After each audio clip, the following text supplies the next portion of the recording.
نبی پاک صلی اللہ علیہ وسلم کی حدیث ہے مسلم میں طبرانی میں، حضور نے فرمایا آؤ میں تمہیں پچھلے زمانے کے ایک ایماندار نوخیز ولی اللہ کی بات سناؤں۔ پچھلے زمانے حضور نے فرمایا پچھلے زمانے میں ایک بادشاہ جادو کے زور پہ حکومت کرتا تھا۔ جب وہ ایک جادوگر اس نے رکھا ہوا تھا تو جادوگر اس کو جادو بتاتا، وہ جادو کے زور پر حکومت کرتا۔ جادوگر بوڑھا ہو گیا تو کہنے لگا بادشاہ کوئی نوجوان میرے پاس بھیج دے، اب میں بوڑھا ہو گیا ہوں میرا پتہ کوئی نہیں کب مر جاؤں۔ ایک نوجوان کی ڈیوٹی لگائی، بڑا زیرک سمجھدار، اپنے رعایا میں سے چن کے جو ذہین فطرت مزاج بچہ تھا وہ اس نے لگایا۔ اللہ کے محبوب علیہ الصلوۃ والسلام فرماتے ہیں بچہ جادو سیکھنے لگا، وقت گزرنے لگا۔ بچہ جب جادو سیکھنے جاتا تو رستے میں ایک راہب بھی تھا جو انجیل جانتا تھا، وہ اللہ اللہ سکھاتا، لوگوں کو حضرت عیسیٰ علیہ السلام کی تعلیمات سے آگاہ کرتا۔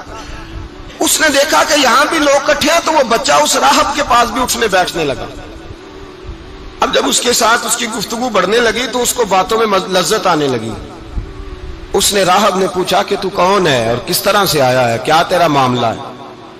اس نے کہا جی میں جادو سیکھنے جاتا ہوں، آپ کی باتیں مجھے بڑی اچھی لگتی ہیں۔ اس نے کہا دین سیکھ، جادو سیکھنے والے کافر ہو جاتے ہیں، قرآن و حدیث سیکھنے والوں کو اللہ کامل ایمان عطا فرماتا ہے۔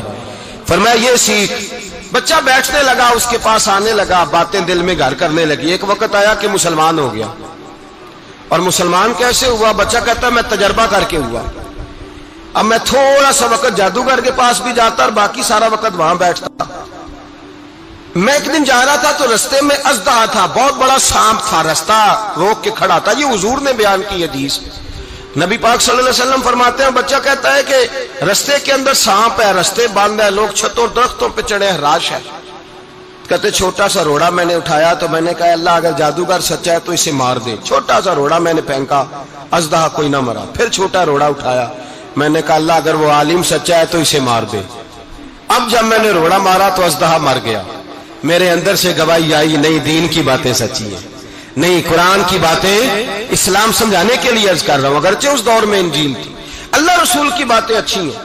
کہتے میں مسلمان ہو گیا، اب میں نے راہب کے پاس ہی رہنا شروع کر دیا، جادوگر کے پاس چھوڑ دیا اس بچے نے آنا۔ بادشاہ پوچھتا کہاں زیادہ وقت گزارتے ہو تو وہ بات گول کر دیتا، وقت تیزی سے بڑھنے لگا۔ اللہ نے اس نوجوان میں طاقت پیدا کر دی، اب وہ اس کے اندر نا اللہ نے توانائی روحانیت پیدا کر دی، ابھی جوان ہے، 14-15 سال عمر ہے۔ اللہ نے اب جو بیمار بھی آتا وہ دعا کرتا تو اللہ صحت عطا کر دیتا، جو بھی آتا۔ بادشاہ کا ایک درباری تھا، بادشاہ کو پنکھا جلتا تھا، وہ اندھا ہو گیا، کوئی ایسی تکلیف آئی کہ نابینا ہو گیا، بڑے علاج کرائے شفا نہیں ہوئی۔ کسی نے اس بچے کا پتہ بتایا کانوں میں، اس کے پاس گیا تو بچہ کہنے لگا شفا تو ہو جائے گی پر کلمہ پڑھنا پڑے گا، مسلمان ہونا پڑے گا، جس پیغمبر کا میں غلام ہوں تجھے بھی بننا پڑے گا، دین پہ عمل کرنا پڑے گا، اللہ شفا دیتا ہے۔ اس نے کہا تو مجھے کلمہ پڑھا، مجھے شفا دے، میں تیار ہوں۔ اس نے کہا شفا تو اللہ دیتا ہے۔ اس نے اللہ تبارک و تعالیٰ کا ذکر کر کے دعا مانگی، یہ مسلم شریف میں حدیث ہے، طبرانی میں موجود ہے۔ اللہ نے اسے شفا دی، اس نے کلمہ پڑھنا شروع کر دیا۔ یہاں ایک نقطہ لکھا ہے ہمارے علماء نے، کہتے ہیں جب اللہ ولایت عطا کرتا ہے نا تو یہ سفید بالوں والے کا حصہ نہیں ہوتی۔ اگر جوانی میں کوئی آدمی توبہ کر کے تصوف کے رستے پہ چلتا ہے تو سب سے زیادہ ولایت اللہ اسے عطا فرماتا ہے، سب سے زیادہ ولایت اس کے پاس ہوتی ہے۔ ابھی اس کے بال کالے ہیں، چڑھتی جوانی ہے، دعا کی تو اللہ نے، اور حدیث پاک میں موجود ہے کوڑے آتے تو شفا یاب ہو جاتے، اندھے آتے تو شفا یاب، برس والے آتے تو اللہ سے دے، جوان ہے۔ بادشاہ کے پاس وہ واپس گیا، وہ جو آدمی جس کی آنکھیں ٹھیک ہوئی تھی۔ بادشاہ نے پوچھا کہ کیسے شفا ملی؟ تو کہنے لگا میرے رب نے شفا دی ہے۔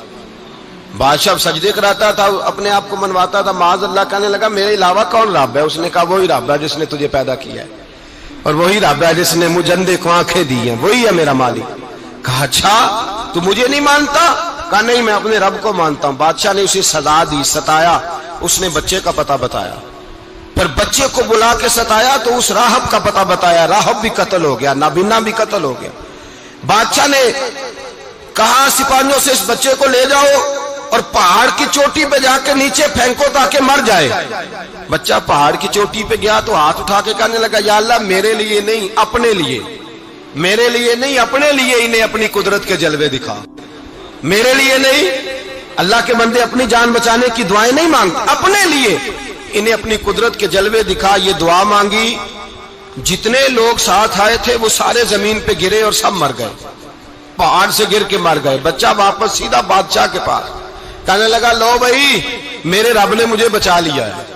جوان کا ایمان دیکھو، میرے رب نے مجھے، بولو میرے اللہ نے مجھے ایمان کی گواہی دے رہا ہے، میں بچ گیا ہوں، تو جھوٹا ہے، میرا رب سچا ہے. اس نے کہا لے جاؤ اس کو دریا میں، کشتی میں بٹھاؤ، بیچ دریا کے جا کے دھکا دے دو. بیٹھے کشتی میں، دریا کے بیچ گئے، اور جب جا کے وہاں اس کو دھکا دینے لگے تو اس نے کہا اللہ میرے لیے نہیں اپنے لیے انہیں اپنی قدرت کے جلوے دکھا. بس ایک طوفان سا آیا، جتنے سپاہی ساتھ آئے تھے ڈوب کے مر گئے. وہ بچہ اٹھا اور سیدھا پھر بادشاہ کے پاس، اسی کے پاس کہنے لگا لو بھائی میرے رب نے مجھے بچا لیا ہے، تیرے پاس آیا ہوں. وہ کہنے لگا تو کیا مصیبت میرے گلے پڑ گئی ہے، کیسے جان چھوٹے گی؟ تو بچہ کہنے لگا اگر تو مجھے باندھے درخت کے ساتھ اور سارے ملک کو بلائے، لوگوں کو اکٹھا کرے، پھر تو مجھے تیر مارنا، میں تجھے بتاؤں گا کیسے مارنا ہے، میں مر جاؤں گا. اللہ کا بندہ نوجوان ایمان دیکھو، مرنے کے طریقے بتا رہا ہے، میں تجھے بتاؤں گا میں کیسے مروں گا. یہ بات کہی، بادشاہ نے سارا مجمع جمع کیا، ملک سارا باہر آ گیا، درخت کے ساتھ باندھ دیا. کہنے لگا بھائی لوگوں یہ مجھے مارنا چاہتا تھا، مار نہیں سکا، اب میں اسے بتانے لگا ہوں کہ میں کیسے مروں گا. اسے کہو جب تیر مارے تو ساتھ میرے رب کا نام بھی لے، میں اپنے رب کے نام پہ جان دوں گا، ایمان کی پختگی میں اللہ کے نام پر جان دوں گا. اسے کہو رب کے نام پہ مارے، مر جاؤں گا. بادشاہ نے اللہ کہہ کے تیر مارا، پیشانی میں لگا، بچے کی روح پرواز کر گئی. جتنا مجمع کھڑا تھا سارا کلمہ پڑھ کے مسلمان ہو گئے، سارے مسلمان ہو گئے سارے. میرے رسول پاک سید عالم صلی اللہ علیہ وسلم نے نوجوانوں کو بتایا جب تمہارے اندر ایمان کی قوت آئے گی تو اللہ تمہاری مدد کرے گا. فرمایا وہ نوخیز ولی تھا، ابھی جوان رانا تھا، ابھی اس کی پیشانی پر جوانی کے آثار تھے، لیکن اس نے اللہ کو راضی کیا، رب کریم کو راضی. ولایت کا مطلب بڑھاپا نہیں، ولایت کا مطلب وہ نہیں کہ جب بڑا لمبا وقت گزر جائے تو پھر آدمی آئے کہ نہیں اب کیا کرنا ہے، اب مسجد ہی ہے، اب تو اس کے علاوہ گزارا ہی کوئی نہیں.